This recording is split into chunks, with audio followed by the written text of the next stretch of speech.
हम आज एक ऐसे विषय की गहराई में जा रहे हैं जो असल में किसी सस्पेंस थ्रिलर से कम नहीं है।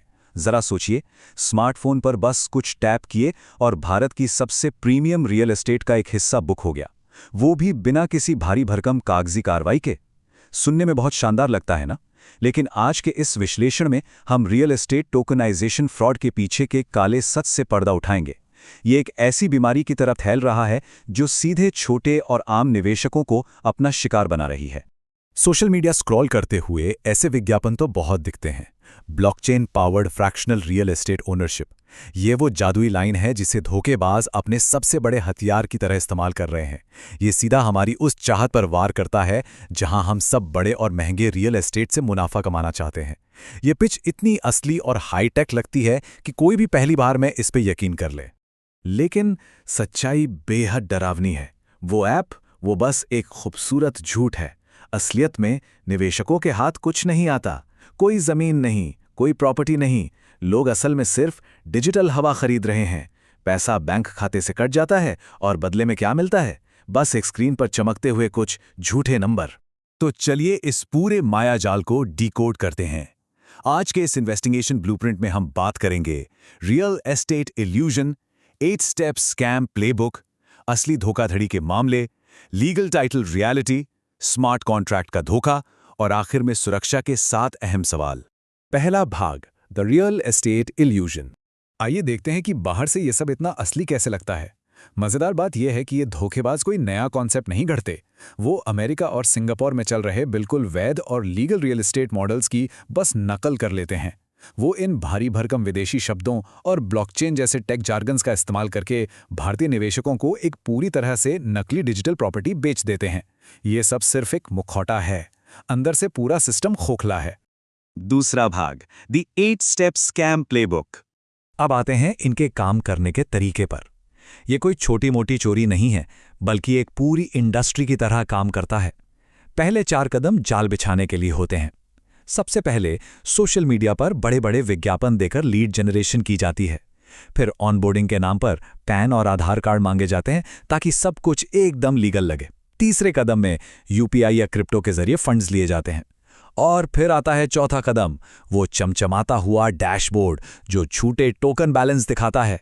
इसे देखकर लगता है कि वाह, प्रॉपर्टी सच में खरीदी जा चुकी है। और ठीक यहीं से खेल अपनी आखिरी और सबसे खतरनाक स्टेज में एंट्री लेता है। 5वां कदम है फेक लिक्विडिटी, जहां ऐप के अंदर ही एक झूठा सेकेंडरी मार्केट दिखाया जाता है।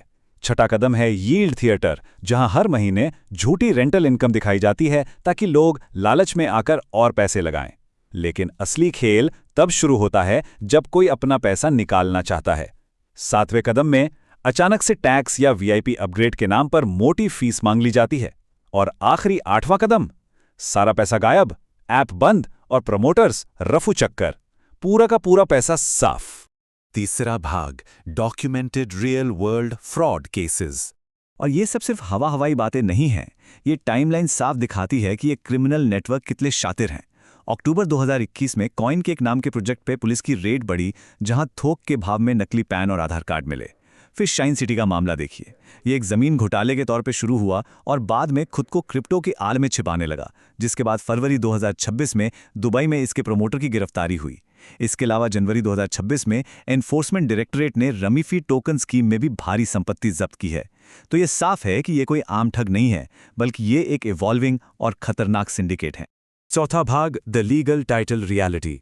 इन धोखेबाजों की पूरी चालाकी कानून के आगे आकर दम तोड़ देती है। जरा सोचिए, एक तरफ है ब्लॉकचेन टोकन जिसकी कानून की नज़रों में कोई अहमियत नहीं है, ये बस एक मनगढ़ंत डिजिटल कोड है। और दूसरी तरफ है registered conveyance deed, transfer of property act और सुप्रीम कोर्ट के नियमों के तहत बिना इस फिजिकल रजिस्टर्ड कागज के जमीन का कोई भी मालिकाना हक लीगल नहीं है। टोकन किसी को जमीन का मालिक नहीं बना सकते, ये एकदम साफ है।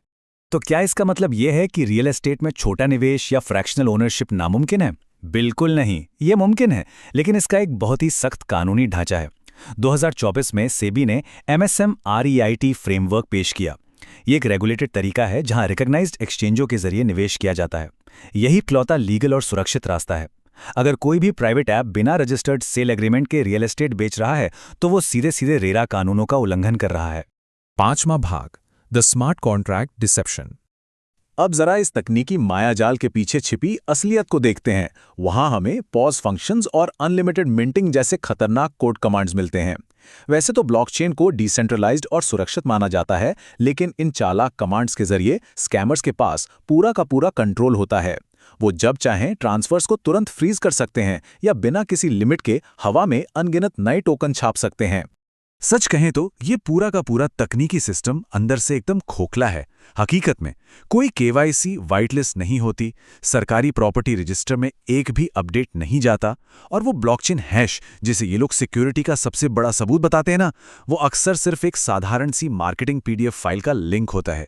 सबसे ज्यादा चौंकाने वाली बात तो ये है कि कई मामलों में कोई ब्लॉकचेन होती ही नहीं है। पूरा का पूरा सिस्टम बस उनके कंप्यूटर पर पड़ी एक आम सी एक्सेल स्प्रेडशीट से कंट्रोल हो रहा होता है। छठा भाग, 7 क्वेश्चंस फॉर सेफ्टी। अब सवाल ये है कि खुद को कैसे बचाया जाए। किसी भी नई स्कीम में पैसा लगाने से पहले ये 7 सवाल पूछना बहुत जरूरी है। पहला, क्या सटीक लीगल ओनरशिप मिल रही है?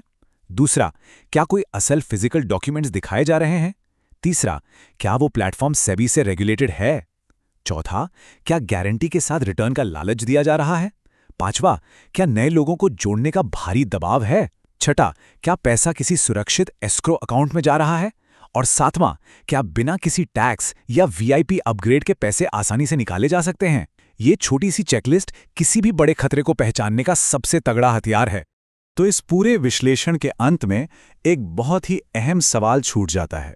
क्या रातों रात अमीर बनने और डिजिटल संपत्ति का ये नया चमकीला वादा इतना शक्तिशाली है कि वो निवेशकों को कानूनी हकीकत और कॉमन सेंस से पूरी तरह अंधा कर देता है? जब भी बात खून पसीने की कमाई को निवेश करने की आए तो हमेशा ठोस और रजिस्टर्ड कागजातों पर ही भरोसा होना चाहिए, न कि हवा में किए गए चमकदार दावों पर। सतर्क रहना और सवाल पूछना ही इस नए डिजिटल युग में सबसे बड़ी ढाल है।